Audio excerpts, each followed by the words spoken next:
Assalamu alaikum ve rahmetullah. Bildiriyor. Kardeşlerim, bugün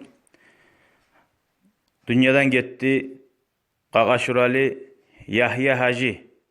Umuru boyu budun bolup, namaz çakırıp, namaz kıldırıp, cemaatni bar işlerine tabulup, olisina, yaxşı yamayına şöyle aylanıp durgan asil adam, yaxşı adam bizin aramızdan gitti.